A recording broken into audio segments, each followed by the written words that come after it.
book a flight right now, any airline, any city, you already know what it feels like. Same seat, same rules, and same frustration. That's not coincidence. Airlines didn't become worse at service. They learned something more valuable.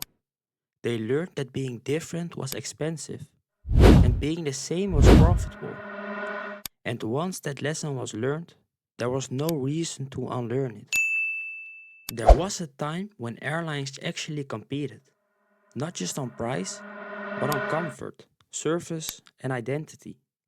Different meals, different legroom, and different expectations. Flying felt like a product, but that model had a problem. Planes are expensive, fuel is volatile, labor is fixed, empty seats are losses you can't recover. Airlines weren't fighting each other, they were fighting physics. And physics doesn't reward generosity. And once airlines realized they weren't competing on comfort anymore, everything else followed. Deregulation was supposed to create competition. Airlines could choose routes, set prices, expand freely. At first, it looked like freedom. Then the price wars started. Lower prices filled seats, but erased margins. Every airline learned the same lesson, independently. The fastest way to lose money is to compete aggressively with someone who owns the same planes you do. Deregulation didn't break airlines, it revealed what they couldn't survive. So airlines centralized. Instead of flying everywhere, they built hubs, fewer routes, more connections, and higher utilization. This wasn't about convenience, it was about control. Hubs locked in demand, reduced uncertainty, and made competition local instead of national. If you lived near a hub, choice quietly disappeared. Control over routes mattered more than brand, and that changed what airlines stopped caring about. Then airlines made a critical shift. They separated the seat from the experience. You weren't buying a flight anymore, you were buying access. Everything else became optional. Bags, legroom, boarding order, flexibility. This wasn't greed, it was math. Low headline prices attracted demand. Fees captured revenue. Once one airline did it, everyone had to follow. Because refusing meant higher base prices and fewer customers. Once the seat was separated from the experience, there was no reason to put it back together. Over time, airlines merged, not into one monopoly, but into a handful of giants. Same cost structures and same incentives, same constraints. They didn't need to collude, they just needed to watch. When one raised fees, others followed. When one reduced comfort, others copied. This is what major industries do. They stop experimenting, they stabilize. They didn't need to coordination, the incentives already did that for them. Airlines didn't forget how to offer better service. They learned it didn't matter. Passengers said they wanted comfort, but booked price. Not because they didn't care, but because flying became unavoidable. Work, family, distance. So airlines optimized for the thing customers always choose last: cost. This wasn't about ignoring passengers, it was about learning what passengers always sacrificed first. On paper, you still have options: different logos, different names, and different loyalty programs. But structurally, the experience is fixed. Same planes, same rules, and same trade offs. Choice exists, but only inside the narrow boundaries. And boundaries are where systems hide power. Airlines didn't converge by accident.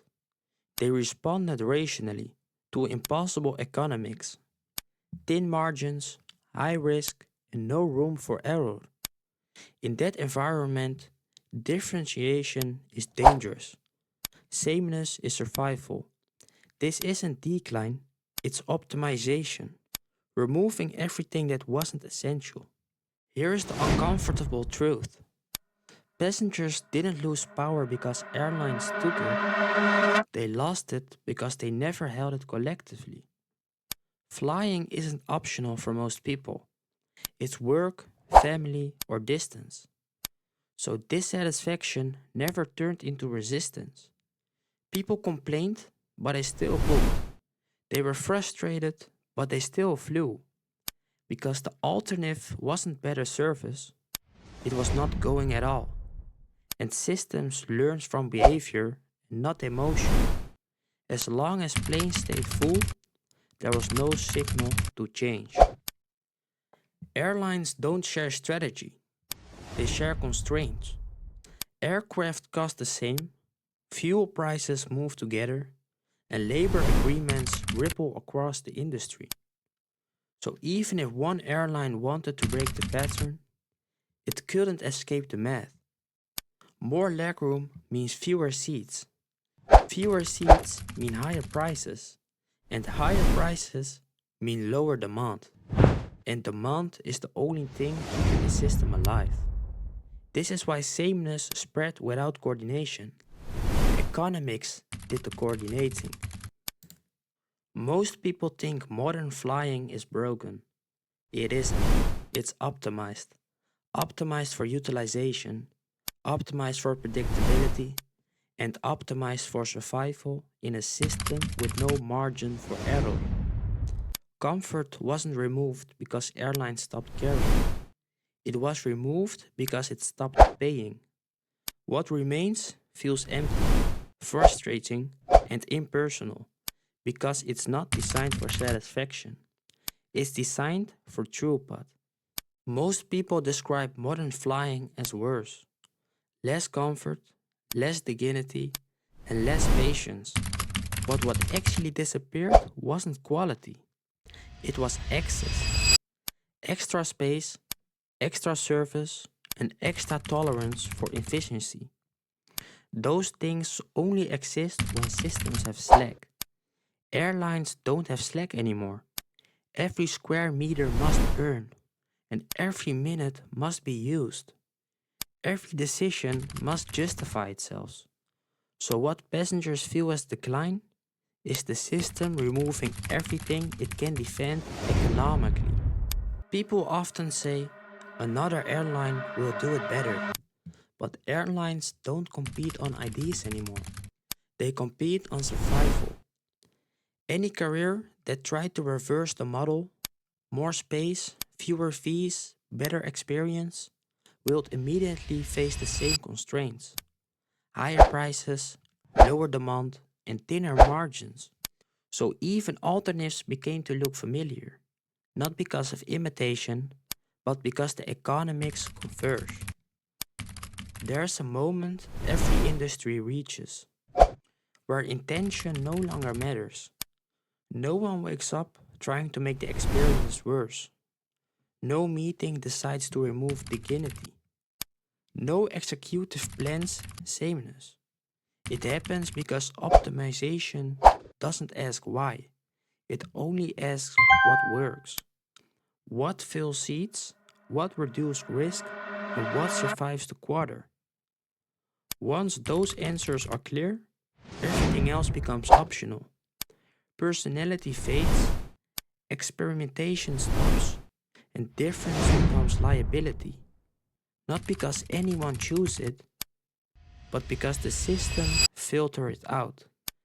Airlines didn't become the same company, they became the same solution to the same constraints. Different brands, same math, and same behavior. What you experience isn't failure. It's what happens when an industry finishes optimizing. And when optimization ends, nothing dramatic follows. No collapse, no reversal, just stability.